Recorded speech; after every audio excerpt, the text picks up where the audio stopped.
Thank you, Anthony, and thank you, everybody, for being here today. It is really exciting to actually have some good news to share together because it has been a really difficult year with the challenges of a global pandemic that's getting worse, the devastating economic consequences of that, and then being in the midst of a civil rights reckoning that we need to do hard work on. Because we continue to be in the global pandemic, which has been the greatest public health crisis in 100 years, it has been particularly hard, not just on our communities of color, but also on our vulnerable communities like our homeless neighbors. Our neighbors who are living outdoors and in shelters have felt the brunt of this crisis. We're doing all we can at the city and county level to try to make sure that we stop the spread of the virus, but what we need is more housing, which is why today is so exciting. For years, our neighbors living outdoors have been the most vulnerable from economic downturns to public health crisis. And we know that the COVID-19 virus has exacerbated this. Because of the systemic racism, our Black, Indigenous, and communities of color are also overrepresented in our homeless population. They suffer during these times more acutely from the health effects of COVID, from the economic impacts, and because they are disproportionately represented in our homeless community. Our most recent point-in-time count across King County shows the impact of our systems and that we're really not doing all we can and need to do to heal the wounds. 3,300 people are considered chronically homeless, and of that number, 12% are Black, while they're only 7% of our population. 32% are Indigenous, while they make only 1% of our population. For a city named for a great chief, that's wrong on so many levels. We know we can and must do better. For years, we've known, how do we address these disparities? What can we do as a city to really acknowledge them and do better? We know that having a home and helping families remains the best way to mitigate against COVID-19. Since taking office, I, along with our partners, have announced investments of nearly $1.5 billion in affordable housing. This record investment amounts to more than 4,000 homes for families at or below the 60% area median income. And that will be online by the end of 2022. In the 2020 budget, the City of Seattle budgeted nearly $110 million to improve outcomes for our neighbors experiencing homelessness. With the onset of COVID-19, that amount has increased to $140 million, a great increase in just over 4 months. I'm proud of the work we've done to protect our unsheltered community throughout this crisis. We added new shelter capacity by nearly 100 units. We created de-intensification shelters for several hundred of our existing shelter clients to allow them to stay indoors 24/7, so they don't need to pick up and move each morning. We also are able to provide proper social distancing while also providing wraparound services like laundry and access to hygiene facilities. We deployed portable showers, trailers, toilets, and sinks in high-need areas where we knew there were people experiencing homelessness and have continued the supportive services. Yet we know all of this is not enough, and most of it is just a temporary solution. We need permanent solutions, which is why today is so exciting. This COVID-19 has really laid bare the inequities of our systems. From healthcare to the criminal legal system to education, every single system in our country has deep racial differences because of the systemic racism inherent in our country. This inequity is deeply evident when we talk about the disproportionate impacts of affordable housing. Again, in our homeless community, our Black, Indigenous, and communities of color, and our LGBTQ youth are overrepresented. COVID-19 has forced us to reconsider, how do we do more? How do we do it more quickly? How do we support the most vulnerable people? Today, with the great team you're going to be hearing from today, our partners who are just wonderful providers, and Emily Alvarado from our Office of Housing, who is working so hard to find new and better ways to speed up the delivery of homes. Today, we're going to be announcing that we will create 600 new units of permanent supportive housing in 6 different buildings across the city. We will bring more people inside, and we will get people living in shelters into safe, permanent housing. Seattle has been a pioneer in creating permanent supportive housing, and we've proven it works. It works as a solution to chronic homelessness. Skyrocketing construction costs, though, have made it challenging to scale up like we need to. With a new effort we're announcing today, we are breaking the mold. Through new partnerships and innovative building methods, we are reducing the costs and speeding up production. These new buildings will come online faster than ever before. 500 of these homes will be open and providing permanent homes by the end of 2021 next year. When the Office of Housing announced the RFP for these projects, we knew we needed partners with a passion to bring unconventional ideas to the table and the ability to deliver. And you're going to be hearing from those partners. I'm so appreciative of their commitment to improving the lives of our most vulnerable residents. This new investment will add to our existing 3,700 units of permanent supportive housing, and 350 more are under construction right now.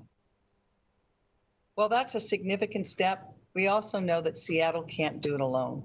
We have to work together as a region to challenge this, to really fix this regional challenge. According to our data, approximately 60% of those receiving services and shelter in Seattle last year had a stable place living outside of Seattle. Homelessness doesn't stop at the border, and it's our responsibility to ensure that when individuals and families encounter their first instance of housing insecurity, they have access to resources and services within their own communities so they can quickly stabilize and don't fall into homelessness in the first place. We have seen from the data, but more importantly, from the real lives of the people experiencing this, that first instance is so important to disrupt, because otherwise sometimes the cycle can continue for so long. The new King County Regional Authority will finally have the power and the resources to take this crisis head on a regional basis. Seattle stands ready to partner with our cities throughout the region to help individuals remain connected with long-standing communities. People should be able to find an affordable home and get the resources they need in the city where they live. I'd now like to turn it over to Director Emily Alvarado, whose passion about affordable housing in Seattle is probably unmatched. She is working so hard and has always worked to center racial equity while we make these really critical investments. Emily, thanks for being here today. Thank you so much, Mayor. Thank you for your support of permanent supportive housing and your support of the Office of Housing. It's a good day today, because today, as part of our city's COVID response, we're making a significant investment in the development of new permanent supportive housing. 599 service-enriched apartments for individuals experiencing homelessness in 6 buildings across the city. We are investing roughly $60 million from the Seattle Housing Levy to build permanent supportive housing, which, as the mayor said, is the proven solution to homelessness, particularly chronic homelessness. That amounts to 2 years, roughly, of levy capital to expedite delivery of these much needed homes. Earlier this year, in response to the coronavirus pandemic, Governor Inslee issued a proclamation calling for Washingtonians to stay home, stay healthy. We know that the thousands of individuals who are experiencing homelessness in Seattle and across the state could not stay home. And the trauma of living homeless falls disproportionately on Black, Indigenous, and people of color. Especially during this public health emergency, we need bold action to move people off the streets into safe, permanent housing, and that's what we're doing today. Decades of data supports this approach. We know that permanent supportive housing is effective, and it's more cost effective than other interventions like jail or emergency room services, and it is the humane response. And so I'm pleased to announce today's awardees: Chief Seattle Club for their building in Lake City with 125 units, DESC, a building in Bitter Lake with 100 units, DESC in Green Lake with a building with 124 units, Inland Group in partnership with Catholic Housing Services in Greenwood with 66 units, and Inland Group in partnership with Plymouth Housing in Ballard with 81 units, and a conditional funding award to the Low Income Housing Institute in the central area with 103 units. Congratulations and thank you to all of those partners. As the mayor mentioned, a key component of this pilot was our goal to not only scale permanent supportive housing, but do it in a way where we also create per unit cost savings and make these homes open faster. We will achieve that goal through a range of strategies. There will be alternative building technologies, like the new innovative building system created by Sustainable Living Innovations, and that is featured in 2 of today's awarded projects. We have new partnerships between experienced builders and community providers, builders like Inland Group and providers like Plymouth Housing and Catholic Housing Services. We have ingenuity and flexibility by our housing partners and contractors, and we have the first-rate, hands-on technical assistance and commitment provided by the Office of Housing Capital Investment team that's led by Lori Olson and including Tom Mack, Elsa Kings, Charles Mason, Rosie Zhao, and Jerome Burns, and by our city partners at SDCI and other permitting departments. As the mayor said, our housing response requires partnership with the federal and state government.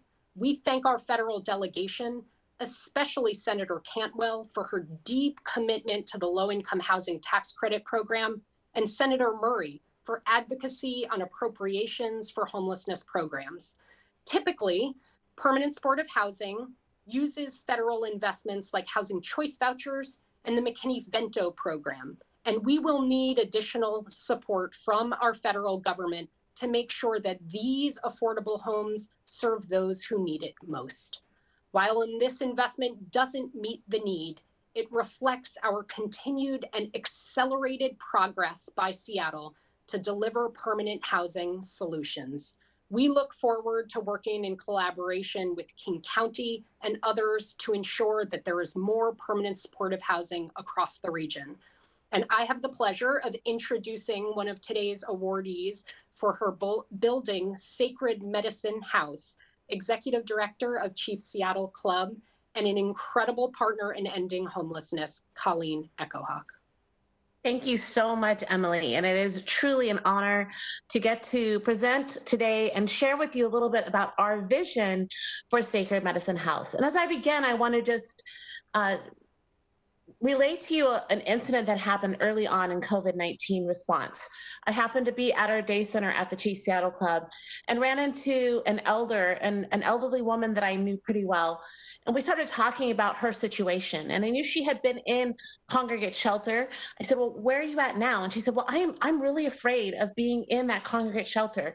She said, I have COPD, I have issues with my lungs, a lot of health concerns, and I cannot be in that congregate shelter. So I have moved into a tent outside, isolated away from family and community and relatives. And so I think about her and this crisis that we're in right now, because she is one of many who are suffering right now because of COVID-19. We're not being able to access the services they've normally been to access, and not being able to get good health provision for them, and also mental health. We were struggling with mental health services right now with our homeless community. And so when this opportunity came to us, we were thrilled. We are so excited to think about building what we're calling Sacred Medicine House, 125 units of permanent supportive housing. And I want to invite us all to remember that this is what equity looks like. Well, we know that Native people have the highest rates of homelessness in our city. Then we have to do something to target that population, to target our relatives who've been experiencing homelessness. And that's what Sacred Medicine is all about. Sacred Medicine House is a place for healing, for respite, stability. And when we think about permanent supportive housing, we have to remember that it is truly an option of love and support for some of our most brilliant people in our community who have not been receiving the support that they need. We believe that our Sacred Medicine House will be an Indigenous informed permanent supportive housing project, which is a little different because it is the first one in our region that will be owned and run by an Indigenous staff and an Indigenous informed community. So we're really excited about that opportunity because we want to say to people that are going to move into Sacred Medicine House that this place is for you, that we have created this place for you. Your relatives are bringing you into security. We know that you've been hurt and broken and abandoned and left unprotected for much too long. And so we want to invite you in to your new home. It's a home that we are preparing for you. And so we are thrilled with what the possibilities might be. I want to really just thank Mayor Durkan. Under her leadership of our amazing city, we're building 80 units of housing already, and then this will be another 125 units of permanent supportive housing.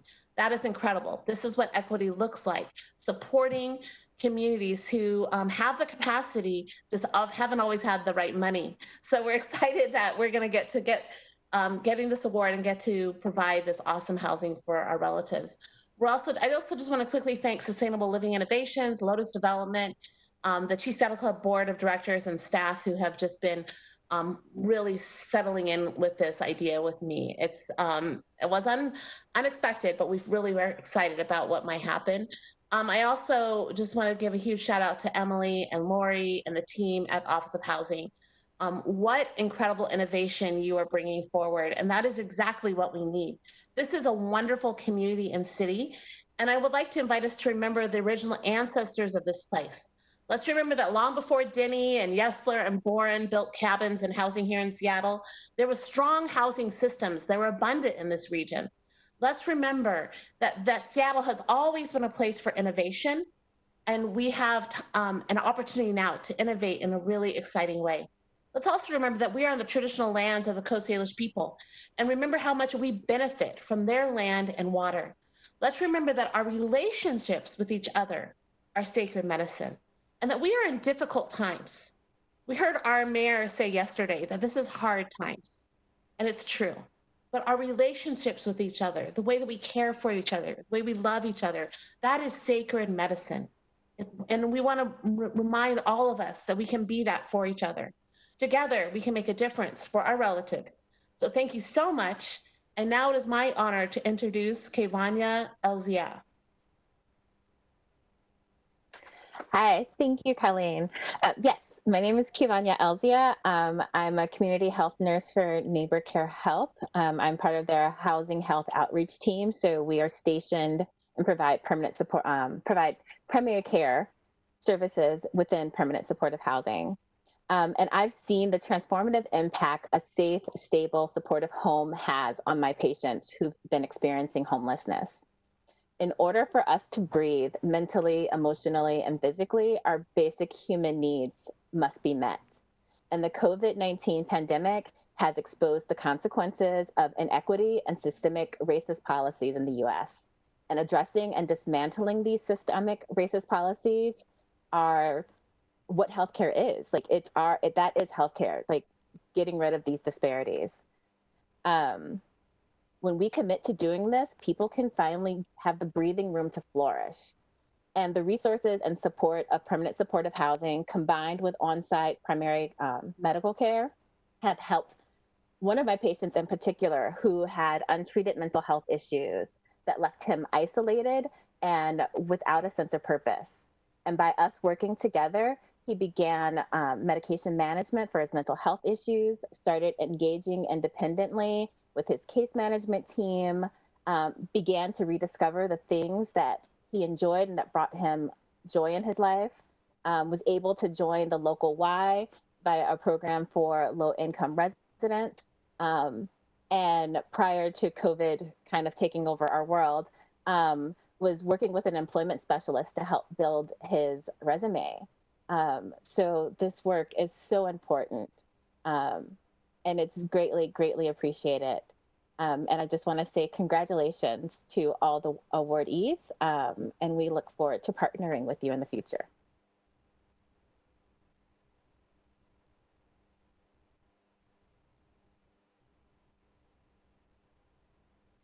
Thank you so much, Kevonya. And with that, we're going to move over into our Q&A portion today. So a quick reminder to everyone on the call, if you have not already RSVP'd for a question, please make sure to do so. We will make time today for follow-up questions, so I will read your names off two at a time. You will have an opportunity to ask a question, and then you will have an opportunity for a brief follow-up. So our first question today is going to come from Erica Barnett from the C is for Crink, followed by Kate Walters, KUOW.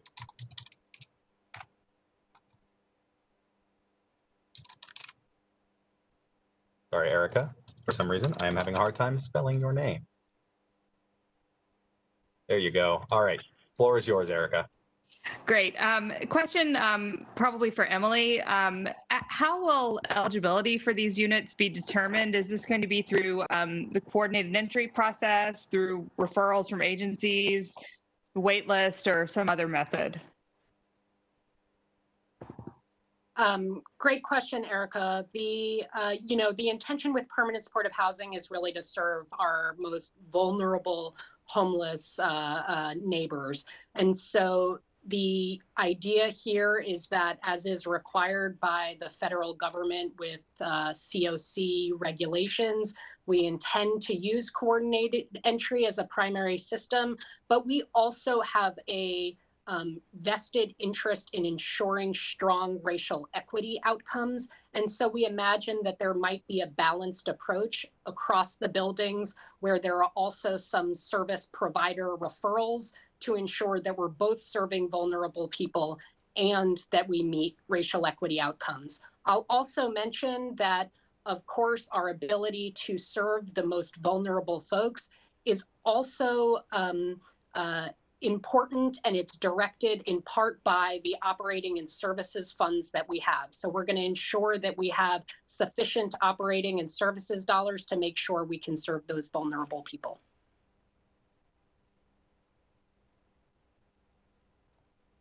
Thank you very much, Emily. Erica, opportunity to follow up? Yeah, the RFP for this calls for limiting costs to $250,000 a unit. I'm just curious how that was achieved, in some of the example projects. Thanks for that question. I would say that we have learned that it takes a range of strategies to reduce cost. And what we're seeing as compared to projects that we have funded over the past few years, taking a sample of about 10 projects going backwards, is that we're shaving off approximately $50,000 per unit. That is the cost outside of land and reserves. A few of the things that I mentioned earlier that we're achieving those efficiencies with, one is by moving faster. Time is money in the development process, and the more that we can get these units through the permitting system, the more we can save costs. We actually have had a lot of ingenuity from our housing providers, and they are reducing costs in different places to keep the costs down. I also mentioned that we're using some new building technologies. The Sustainable Living Innovations technology, for example, is a factory built panelized technology that's brought on site. And because that product can be built in about 8 months, you're saving a lot of time there too. So there was no silver bullet, but the combination of those strategies helps to get us across the finish line. Thank you very much. Our next question will come from Kate Walters, KUOW, followed by Sydney Brownstone from the Seattle Times. Kate, the floor is yours. Thank you. A question for Mayor Durkan or anyone who wants to try to answer this one. This is an aggressive timeline, but it is still a timeline that means another year plus for folks who are currently experiencing chronic homelessness before these homes are available. Obviously, the pandemic has been ongoing for several months already and is likely to continue what happens in the meantime? What is going on in the meantime to ensure that people are safe and taken care of in this climate? Thanks for that question. You know, it has been one of the struggles, not just in the time of COVID, but before then. And the city has been trying to have a range of things. I want to really thank Emily for the work she's done, because if you look over the last 2.5 years, we've announced over $1.5 billion in new housing. And we're trying to bring it online as quickly as we can. At the same time, we've been able to expand our shelter capacity. We did de-intensification, working with the county. They've housed some people in hotels while the city has paid for the services. And that was able to work out in that way. So we will be looking at continue to work at any range to try to bring as many people inside as possible and try to limit the effects of COVID-19. But the long-term result has to be regional, and it has to involve the state. What people need when there's no monolithic reason that people fall into homelessness, but there is a solution, and that's a home. And to get that home, it means that we have to step up, not just as a city, but as a region. So, Kate, we're looking at all the options we have. We will continue to work it. It's in many ways more challenging in the time of COVID-19 because our ability to get in and having people move through the shelter system to housing has become more difficult, just because showing open apartments has become more difficult and things like that. But we will continue with a range of strategies. Thank you, Mayor. Kate, follow up. Thank you. Yes. We're also seeing the city at a crossroads in terms of how Seattle will engage with the unsheltered population moving forward. There was a lot of controversy around the navigation team. The move to eliminate that team in its current form means that the city is going to have to do some rethinking about how to engage that population. How do you ensure that folks, including folks who are chronically homeless and living outside, are getting connected to the services they need during the pandemic and as we move forward without the NAV team? So we're going to have to assess that, looking at the budget was just passed. We want to look at its impacts, not just on the navigation team, but the human services division. I think, unfortunately, it did cut the ability to do outreach to people experiencing homelessness, not just the ability to move encampments that may be dangerous or present a public safety threat. So we're going to look at what we do during the pandemic. We've been very conscious about not moving people unless there was a public safety or public health risk. And that policy will stay in place. But right now, with the budget that's been passed, things will change, and we'll have to assess what resources are available. Thank you, Mayor. And our next question will come from Sydney Brownstone, Seattle Times. Sydney, the floor is yours. Thanks, Anthony. This question is for Mayor Durkan. So the new plan for the housing levy funds, they go all in on permanent supportive housing, but it looks like the other NOFAs for the year spent about $40 million less than last year on low-income housing for other groups. I'm just wondering why the shift in strategy and how much of this was motivated by the Third Door Coalition. I'm going to let Emily take the first shot of that and follow up, because we were talking about that, but she has more of the information, and I'll come back to you on that, Sydney. Sure. So in this case, we are not spending less money on housing. We are spending more targeted resources on permanent supportive housing. And we're doing that by essentially forwarding 2 years of our housing levy resources to put to this NOFA that was specific for permanent supportive housing. And I should say, one way of thinking about it is that in a typical year, we would fund 2 buildings of permanent supportive housing. Today, by forwarding resources of 2 years of housing levy, we are funding 6 buildings at once.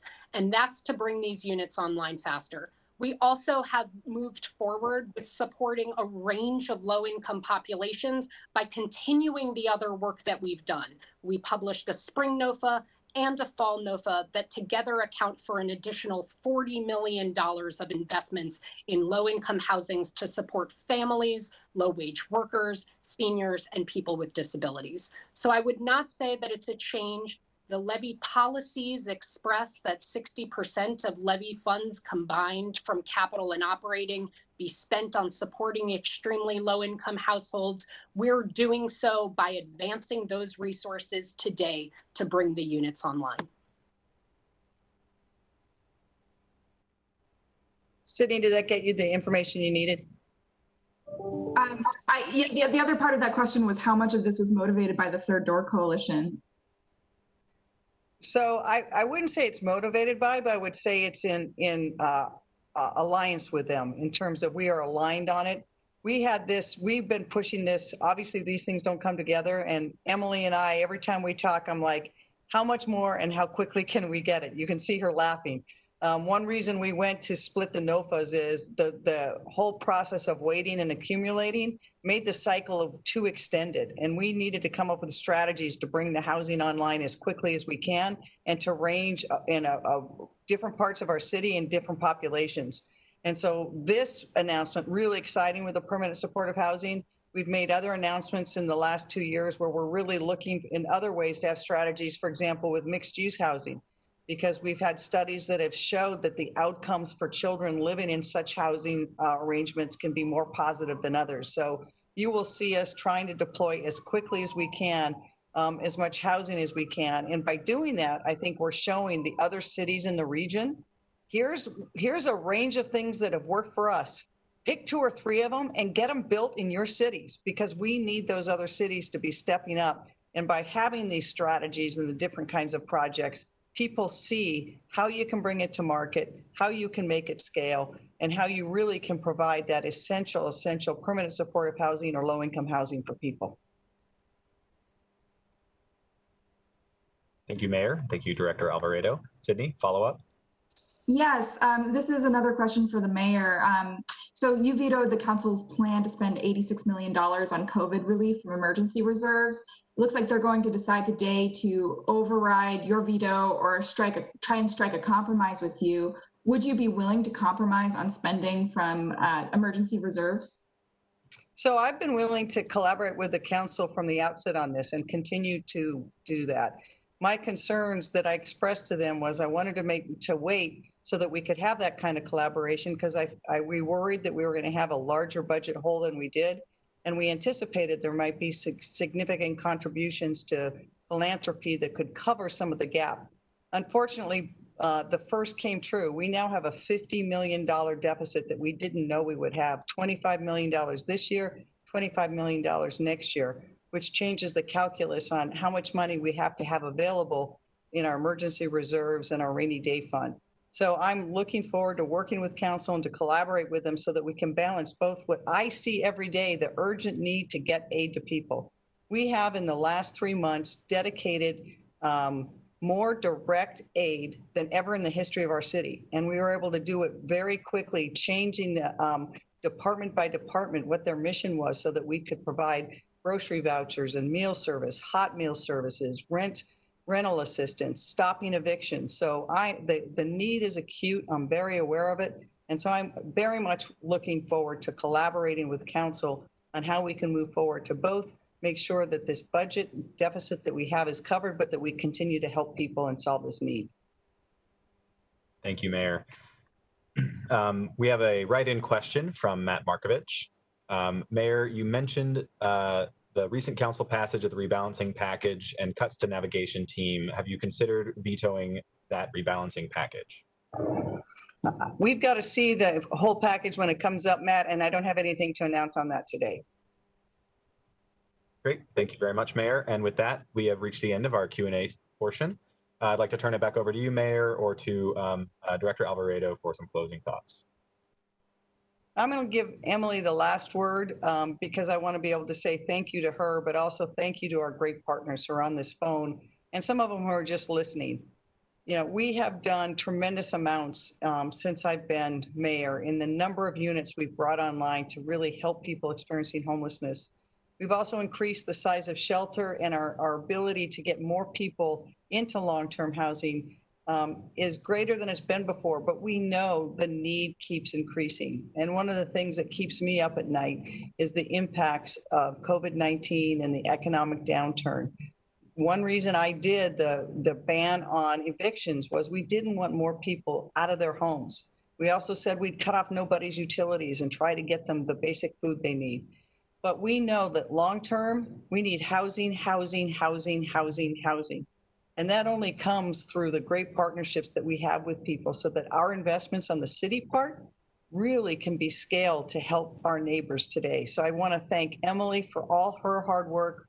Robin Koski, who's on this call too, is just tireless in her quest to help us get this done. But to our partners like Colleen, thank you so much for all you're doing across the city, across the years. Thank you so much, Mayor, and thank you everyone today. One of the most incredible parts of my job as the director of the Office of Housing is that I get to steward public resources, and most notably our Seattle Housing Levy. And I am incredibly proud to be able to, during a crisis, take the housing levy and do what it was always intended to do, which is build the proven solution to homelessness, which is housing, and bring homes online so that we can move people from the streets and into homes. So thank you all, and thanks to our partners who will help us to deliver those 599 homes. Thank you, Director Alvarado, and thank you to everyone who joined us here today. That concludes today's press conference.